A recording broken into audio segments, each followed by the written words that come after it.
I counted my mother's pills in her bathroom during her 70th birthday party. 11 days after the refill, out of 30 tablets, there were 4 left. But that's not what ended my brother. What ended him is what he said 20 minutes later, when he came out of that same bathroom, in front of 30 people, in our mother's backyard. He asked the question that only one kind of person knows to ask. I'm Alan. I'm 37, and I've spent 14 years in geriatric rehab, stroke recovery, mostly, post-fall. A lot of my caseload is people in their 70s and 80s trying to get their hands back, or their balance back, or their words back. And a big part of my job, a boring, unglamorous, everyday part of my job, is looking at somebody's medication list and going, keep that in your head for the next 20 minutes. It's going to make you angry. My brother is Grant. He's 40. He is, and I want to be fair here, genuinely the most likable person I have ever been related to. Not a fake charming guy. Actually funny. Remembers your kid's name and your kid's baseball team and asks about it 8 months later. Every family has one guy who can walk into a room and the temperature changes. And in ours, that's Grant. And it has been Grant since 1991. I'm the other one. I'm the one who shows up. Different skill set. In November 2023, my mother left me a voicemail. I still have it. I have never deleted it, and I never will. She called to tell me my son's Christmas present was already in her closet and that I should not let my wife's mother buy him the same thing. She was funny. She was fast. She said Alan 3 times in 51 seconds, because she always said your name too much on the phone. She got the date of the school program right, without checking a thing. 51 seconds. That's the last recording that exists of my mother sounding like my mother. I want you to hold on to that, because everything after this is about how a person gets erased in a house with the lights on and 30 people watching. Our dad, Ray, died in 2018, heart attack in the driveway, 66, gone before the squad got there. And after that our mom, Diane, was alone in that house on Kinsey Road for 5 years, and she was fine. I need you to hear that. She was fine. She was a school secretary at Beaverbrook Elementary for 31 years, and she ran that front office like an air traffic controller. She did her own taxes at that kitchen table every February with a calculator and a pencil. And she had a wall calendar by the fridge. The kind the insurance agency on Main gives out every January, big photo on top, grid on the bottom. She wrote everything on it in ballpoint. Dentist 215, Alan and kids, trash out. If you asked her what she was doing on the 14th of any month, she'd say, hang on and go read the wall. That calendar has been on that wall since 1994. Same nail. It cost about $4, and it's the worst thing in this entire story, and I'll get there. In March 2023, Grant moved in with her. The story was, his lease was up. Mom shouldn't be alone at her age. It made sense for everybody. And here's the thing, it did make sense. I said so at the time. I told him thank you. I actually told my brother thank you, on the phone, and I meant it, because I've got a full caseload, and Mom is a 40-minute drive, and I felt guilty about all of it. That's the part I can't get past even now. He asked me for a favor, and the favor was let me do this. And I said yes, thank you. Here's how it started. And I'll be honest, if you'd told me these things in a list, in 2023, I'd have said you were reaching. Mom's pills moved. She'd kept everything in a kitchen drawer next to the phone, forever. And one day that summer they were in the bathroom cabinet upstairs. I noticed because I was looking for Advil. I asked. Grant said, "Kids come over, Al," which is a completely reasonable answer. It's such a reasonable answer that I said, "Oh yeah, good call." Then her pill organizer disappeared. She'd had one of those Sunday through Saturday plastic things since Dad's diabetes, and she filled it every Sunday night at the kitchen table with the news on. 20 years of that, and that fall it was gone. And when I asked, Grant said, "I just do it for her now, it's easier." I let it go. I'm an occupational therapist. A caregiver managing meds for a 6-7-year-old is not a crime. It's a Tuesday. Half my patients have a family member doing exactly that. But here's what I want you to understand about that sentence. And it took me 2 years. I just do it for her now. That's not a pill organizer sitting on a counter where anybody can look at it and count it. That's one man, one bottle, one hand, and nobody else ever seeing the math. The slide started in 2024, And it started slow enough that every single person in my family had a reasonable explanation for it. She repeated herself. Well, she's 68. She got confused about what year it was, once, at Easter. Well, she's tired. It's a lot of people. She started sleeping until 11. Well, she's retired. Let her sleep. She called me Denny. Denny is her brother. Denny has been dead since 2011. Everybody said the same thing. It's age, Alan. And I want to tell you what it's like to be the person in the family who knows better and gets outvoted by love, because that's what it was. Nobody was lying to me. My aunt genuinely believed it was age. My cousins genuinely believed it was age. They loved her, and old people get foggy, and everybody has a grandma who got foggy, and that story is available to anyone who needs it. I'd sit in her living room and watch her lose the thread of a sentence she'd started 40 seconds earlier, and my whole chest would go cold, because I've seen dementia, and I've also seen the other thing, the thing that looks exactly like dementia and isn't. And the difference between those two things is the difference between a funeral and a phone call. And every time I opened my mouth about it, Grant handled me. He never fought me. That's what made him so good at it. He'd go, "You know what? You're probably right. I'll bring it up at her next appointment." Warm, sincere. And then the appointment would happen, and I wouldn't be there, because it was always at 9:40 on a Wednesday when I had patients, and he'd text me afterward. "Doc says she's doing great for her age." I asked to go to one. Once.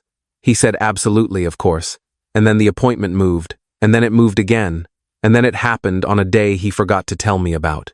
So I called her doctor's office directly, and that's when I found out my brother had been her healthcare power of attorney since September 2023, and I'm nobody. Legally, I am a man on the phone. The receptionist was very nice about it. She said, "I'm sorry, sir. I can't confirm or deny that she's a patient here," and she said it in the exact tone I've heard my own front desk use 100 times, and I sat in my truck in a CVS parking lot for a while after that. Here's the one I'm most ashamed of. In October 2024, I called Adult Protective Services anonymously. I didn't have anything. I want to be clear. I had a feeling and 14 years of pattern recognition and a mother who couldn't tell me what month it was. That's not evidence. That's a vibe. But I made the call, and I gave the address, and then I hung up and threw up in my own driveway, because I'd just reported my own brother, based on nothing. A caseworker went out 11 days later, unannounced. She got Grant. Of course she got Grant. He made her coffee. He walked her through the house, which is clean, because he does keep it clean. I'll give him that. And Mom presented beautifully, because Mom always presented beautifully in front of company. 31 years in a school front office will do that to a person.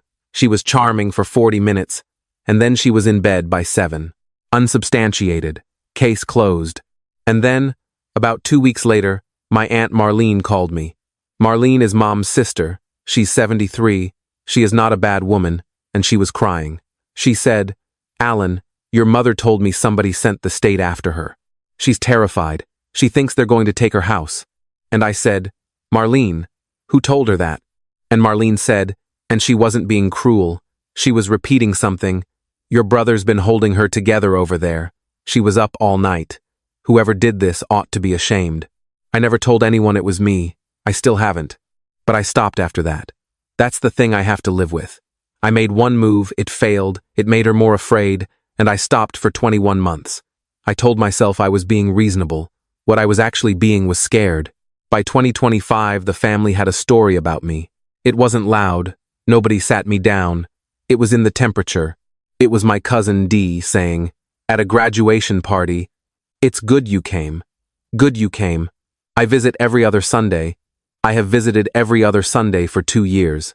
I drive 40 minutes each way and I bring a pie from the place on Salem because Mom likes the peach one." It was Marlene saying, "Your brother gave up his whole life for her," which Grant lost his lease and moved into a paid-off house and stopped paying rent. But I never said that. You can't say that. Say that once and you're the guy who counts. It was Mom herself. That's the one that took the floor out from under me. That's the one I want you to sit with, because this is the part where I need you to feel exactly what I felt. Sitting in her living room, on a Sunday, with a peach pie on the counter. And my mother looked at me and said, in a small, careful voice, like she was being brave about something, You don't have to come if you don't want to. I said, Mom, I'm here every other week. And she looked at me for a long moment, and something moved behind her face, and she said, Are you? I said yes. She said, Well, okay. And she didn't believe me. My mother did not believe me. And she was scared of me, in a way I couldn't read at the time, and I drove home that night with a piece of pie on the passenger seat that she wouldn't eat, and I cried at a red light on 48 like an idiot. I thought she was losing her mind. I was wrong about what was happening in that house, in a way I still can't fully sit with, and it took a $4 calendar to show me, but I'm getting ahead of myself. The birthday party was in July, her 70th. Grant organized it. Of course he did. Grant organizes everything, and he's good at it. 30 people in the backyard on Kinsey Road. Tent from the rental place. A cake with a photo printed on it of Mom at her desk at Beaverbrook in about 1997. He got her old coworkers to come. He got Peggy Eiler to come, who taught second grade next to Mom's office for 31 years and hadn't seen her since Dad's funeral. That's a thoughtful thing to do. That's a genuinely thoughtful thing to do, and my brother did it. Mom sat in a lawn chair in the shade in a blue dress, and she was happy, and she was also not there. You could see it in every photo. She'd track a conversation for about 8 seconds, and then her eyes would go somewhere and come back on a different subject. Somebody would ask her a question, and she'd look at Grant to answer it. She looked at Grant to answer it. 30 times that afternoon. Around 3:30, I went inside to use the bathroom. I want to tell you I went in there to investigate. I didn't. I had to pee. I've thought about this 100 times, and the honest answer is that I opened the medicine cabinet the way you open a medicine cabinet in a house you grew up in, which is to say, without any thought at all, looking for nothing. And there were her bottles. 4 of them, lined up. Blood pressure, statin, something for her thyroid. And lorazepam, 0.5 milligram, 30 count, take 1 tablet at bedtime as needed. Filled July 3rd. The party was July 14th. I picked it up, and it didn't rattle right. That's it. That's the whole thing. 14 years of handing bottles to patients, and my hand knew before my head did, because a bottle with 20-something pills in it makes a certain sound, and this one made a different sound. I poured it into my palm. 4 tablets. 11 days after a 30-count fill, on a bedtime-as-needed script. Let me do this math out loud, because a lot of you aren't in healthcare, and I need you to feel it. 1 a night, as needed, for 11 nights, would leave 19. Even if she took 1 every single night without fail, which nobody does, because that's what as needed means, 19, there were 26 pills gone in 11 days. That's more than 2 a day, every day, on a benzodiazepine, in a 70-year-old woman. I put them back and counted them again on the closed toilet lid because my hands weren't working right. 4. I counted a 3rd time, 4. And through the bathroom window, on the other side of that wall, 30 people started singing Happy Birthday to my mother. I stood in my childhood bathroom holding a pill bottle, listening to my aunt and my cousins and Peggy Eiler from Beaverbrook Elementary sing Happy Birthday, and I understood that everything I'd been told for 2 years was a lie, and that I had known, and that I had stopped. Here's where I probably lose some of you. I didn't go outside and turn the table over. I've thought 100 times about the version where I do that. What I did was take out my phone. I photographed the label, the fill date, the count, the prescriber, the pharmacy. I photographed the 4 pills on the counter next to a quarter for scale, which is a thing I do at work without thinking about it. And then I did the one thing that ended him, and I want to be honest that I didn't do it as a strategy. I did it because I could not put those pills back in that cabinet and go eat cake. I moved the bottle. I put it in the linen closet, behind the towels, 2nd shelf. Then I washed my hands and went outside and ate a piece of cake with my mother's face printed on it and told Peggy Eiler it was nice to see her. 22 minutes. That's how long it took. I've reconstructed it from the timestamps on my photos and from what Marlene told me later. 22 minutes after I came out, Grant went inside, and he came back out fast. Not casually. Fast. Through the slider. And he had a look on his face I had never seen on my brother in 40 years. My brother who is never rattled, who talked a cop out of a ticket in 2009 while I sat in the passenger seat. And he said, loud, over a backyard with 30 people in it, "Who's been in Mom's medicine cabinet?" The music was on. He said it over the music. And the thing is, nobody reacted at first, because it's a strange sentence, and it took a second to land. Marlene said, "What, honey?" And Grant said it again, and then he heard himself. I watched him hear himself, and he tried to walk it back. Somebody moved her. Her stuff's not where it goes, and by then it was too late, because the sentence was already out and hanging over the potato salad. Let me explain why that question destroyed him, because if you're not in this field, you might not see it. I have worked with hundreds of families, devoted sons and daughters, people who quit jobs for their parents, people who sleep in hospital chairs for weeks. Not one of them, not one, has ever walked into a bathroom and known within 30 seconds that a bottle had been moved. You know why? Because a bottle sitting in a cabinet doesn't announce itself. You only notice it's gone if you were going to it. If the first thing your body does when it walks into that room is look at that shelf. My brother went to the bathroom at his mother's birthday party, and the reason he noticed inside half a minute is that he was on his way to that bottle, and he had been on his way to that bottle every day for 2 years. He didn't know I'd counted anything. He thought mom had moved it, or a kid had gotten into it, and he panicked in the most efficient way possible, publicly, at volume, in front of 30 witnesses. He told everybody. He just did it in a language only I could read. Marlene said, "Grant, honey, are you okay?"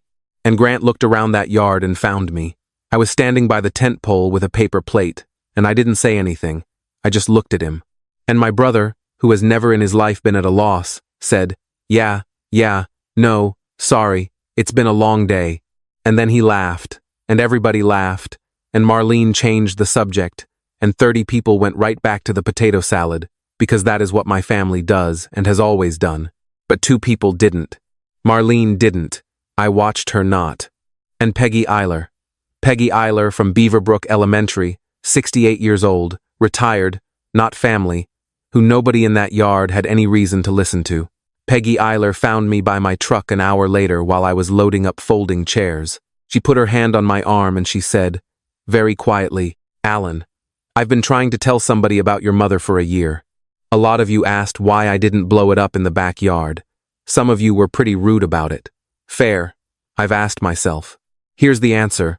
I'd already tried the loud version, in 2024, with nothing in my hands, and all it did was teach my mother to be afraid of the state, and teach my family that I was the problem. I wasn't doing that to her twice on her birthday with 4 pills and a hunch. I needed paper, so I went and got paper. Grant called me at 11:40 that night.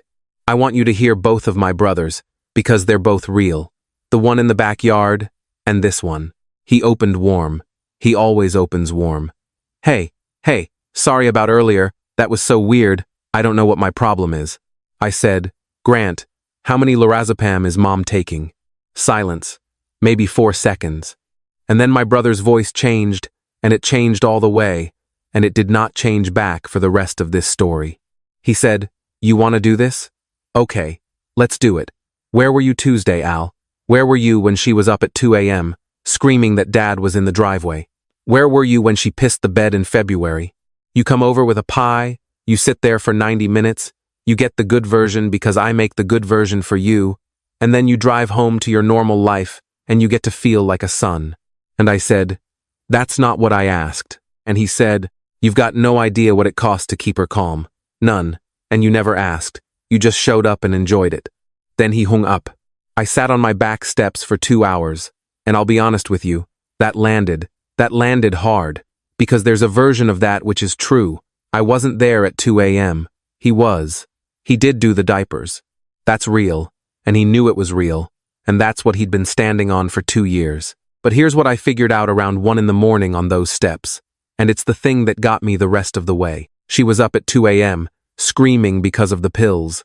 Benzodiazepines in the elderly cause paradoxical agitation, middle-of-the-night confusion, incontinence, falls. Every single symptom my brother listed as proof of how hard his job was, he was manufacturing. He built the fire and then billed us for carrying the water. That's the moment I stopped feeling anything about it. That's the moment it became a project. Here's the thing I did that I'm not sure was okay, and I'd like you to tell me.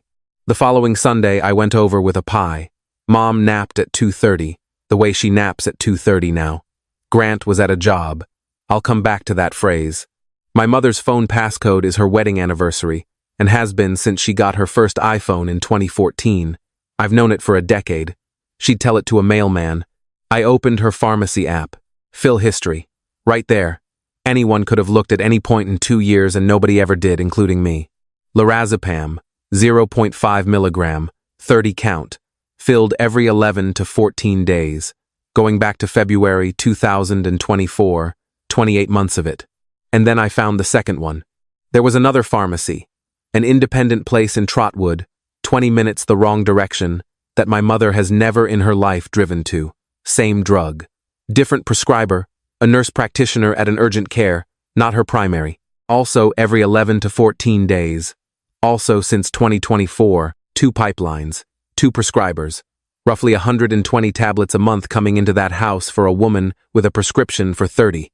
I sat on my mother's couch with her phone in my hand, and I could hear her breathing down the hall, and I thought, my brother has been doing this for 2.5 years, and I have been driving out here with pie.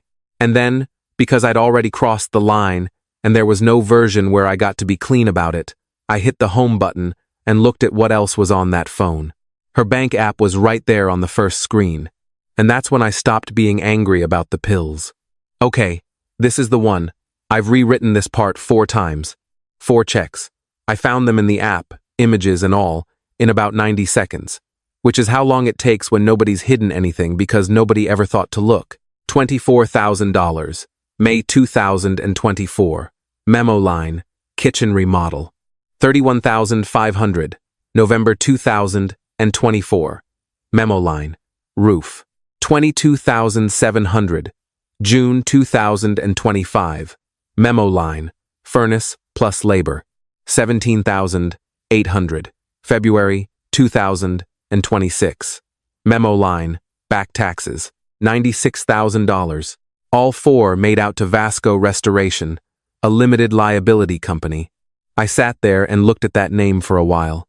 Then I looked it up on the Ohio Secretary of State site while sitting on her couch. Registered April 2024. Sole member, Grant R. Vasco. No employees, no vehicles, no contractor license, no jobs. It's a name on a piece of paper and a bank account, and it's where my mother's retirement went. 2 accounts had Grant added as a joint owner, one in 2024, one last year. Now here's the part that made me put my head down on my mother's kitchen table. That kitchen has not been remodeled. I was standing in it. Same laminate my dad put in around 2004. Same cabinets. Same handle missing off the drawer by the stove that's been missing since I was in college. The roof is the same roof. I can see the same rust stain on the same vent from the driveway. The furnace is the same furnace. It's a Bryant. It has a sticker on it from a service call in 2016. I went down and looked, and every one of those memo lines is in my mother's handwriting. She wrote them. Her hand, her pen. She sat at that table and wrote roof on a check for $31,000 and handed it to her son, and there is nothing wrong with that roof, and 11 days later she probably couldn't have told you she'd done it. And a job, that's the phrase. For 2 years, whenever I came over and Grant wasn't there, the answer was, he's at a job. My family said it too. Marlene said it. My cousins said it. It's in the family script. Grant's working. He's got a job over in Huber Heights. There is no job. There has never been a job. My brother has not worked since 2023. He goes to Buffalo Wild Wings. And then there's the calendar. I was sitting there with her bank on her phone, and I looked up, and I looked at the wall, and I want to be honest about what I felt, which was nothing yet. It was just a calendar.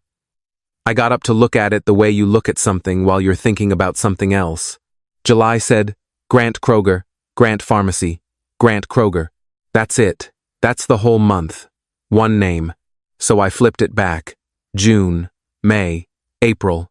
And I found this, on a Sunday in April. Alan came, left angry. I was there that Sunday. I brought a pie. We watched about 40 minutes of a home improvement show and she fell asleep in her chair, and I put a blanket on her and washed her mug and left. That was the whole visit. That was one of the good ones. I remember it because she woke up as I was leaving and said, Alan? And I said, yeah, Ma. And she said, good, and went back to sleep. Left angry. I flipped back further. My hands started going. Alan didn't come again. On a day I have photos from her living room. Alan yelled about my pills.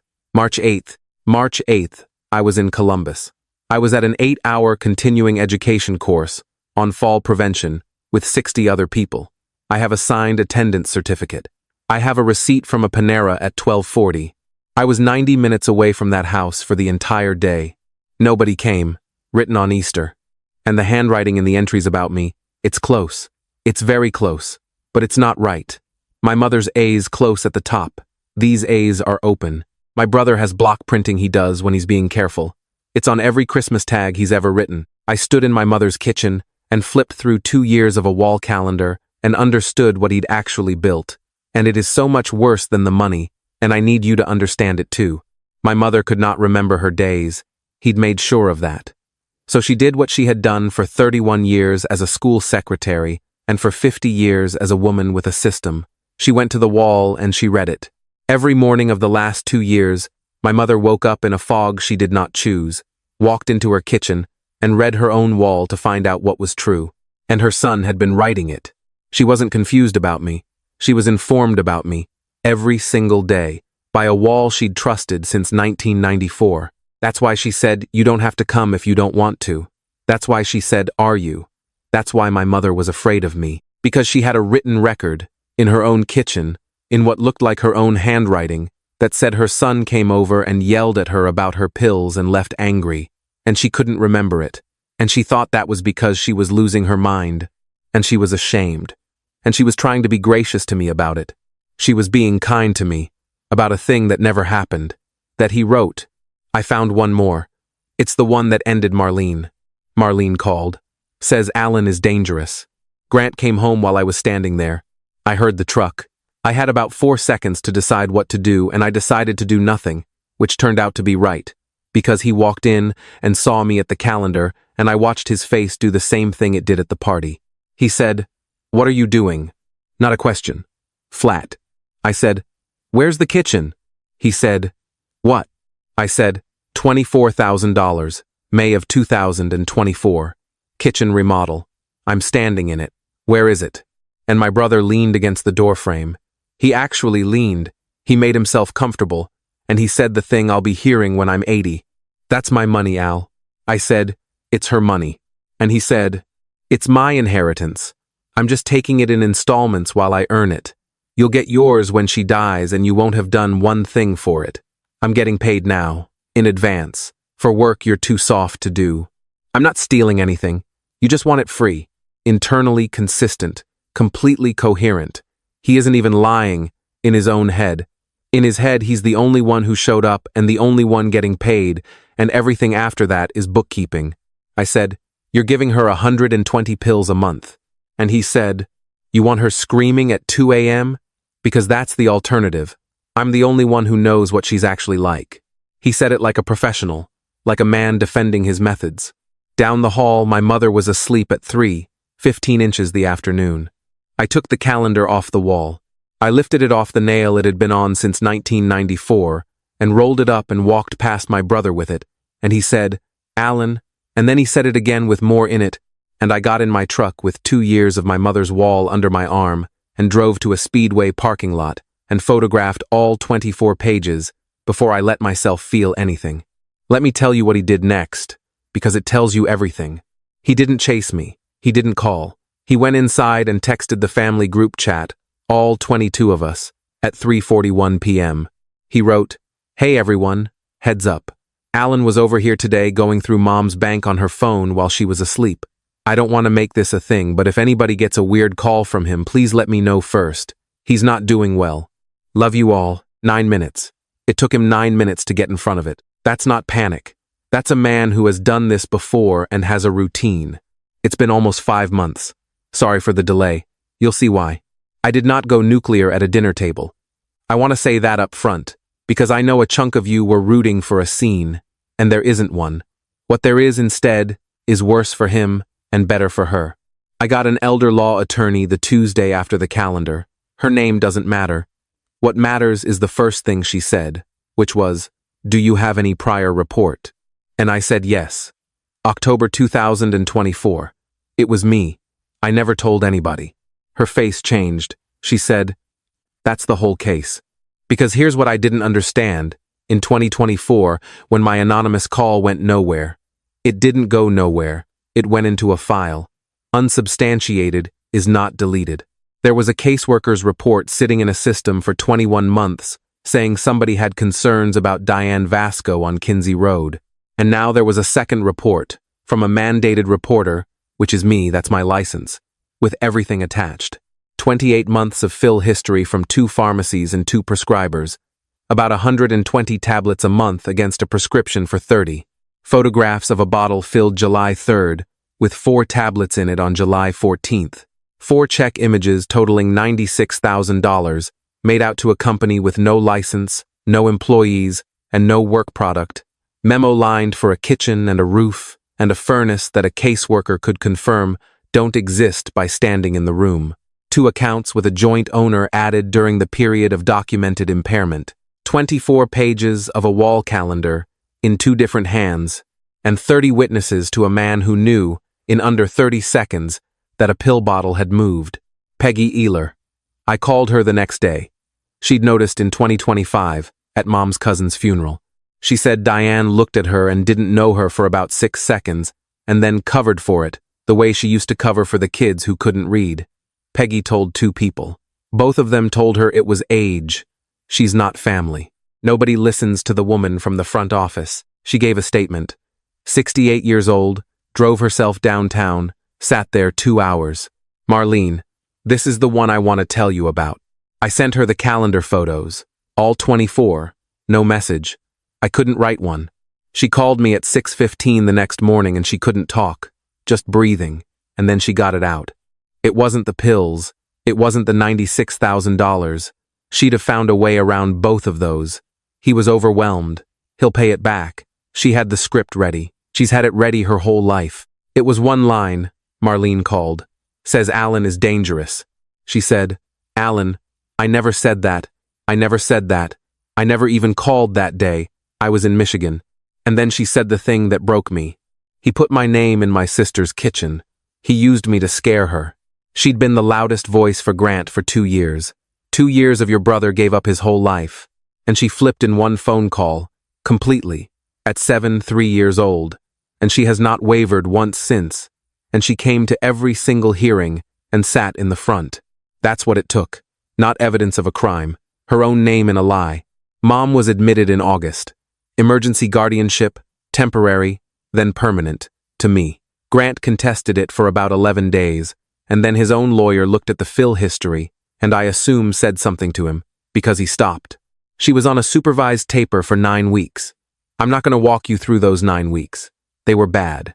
Benzodiazepine withdrawal in a 70-year-old is not a montage.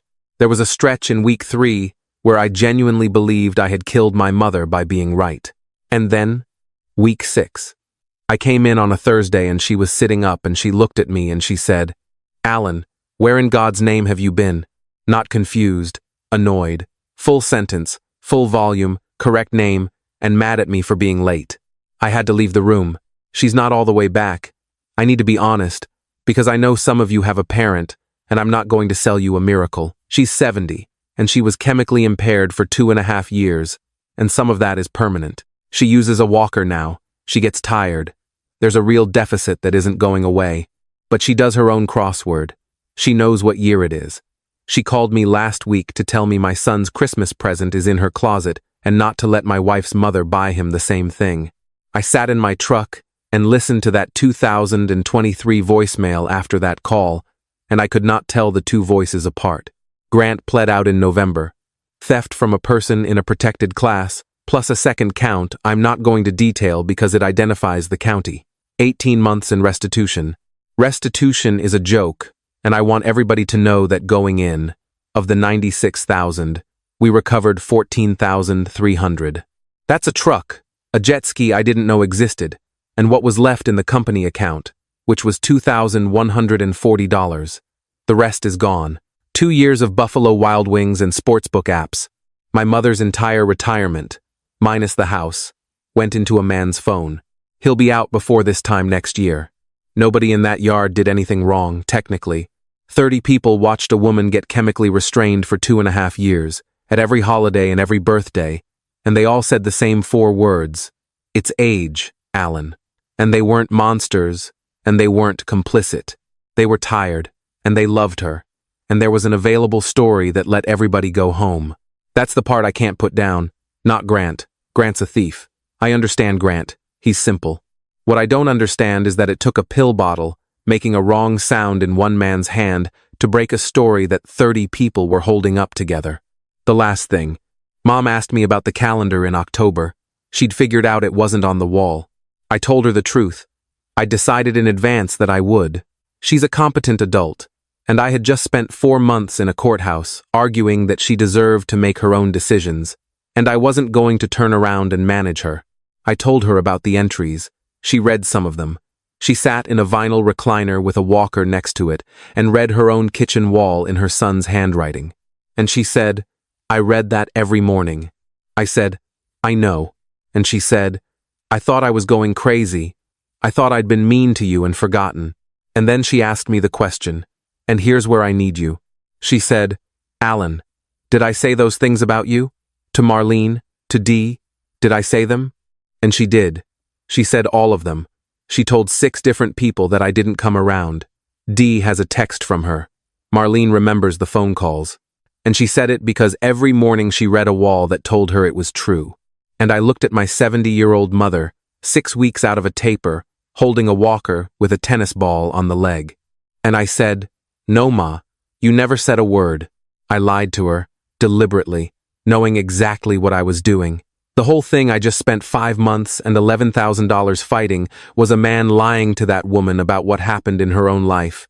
And the first chance I got, I did it too. I don't know if that makes me a hypocrite or a son. Might be both. She writes to him. She started writing to Grant. She asked me last week if I'd drive her. So, was I wrong for not saying anything at that party? I had the bottle in my hand and 30 people in the yard, and I ate cake instead, and it cost my mother another month. And the one I actually can't answer. My whole family sat there for 2.5 years and said it's age and went home. Grant's the one who did it. But he could only do it because 30 people were more comfortable believing my mother was disappearing than believing my brother was making her disappear. Are they innocent? And be honest with me about the last one. She asked me a direct question, and I lied to her face. Do I drive her?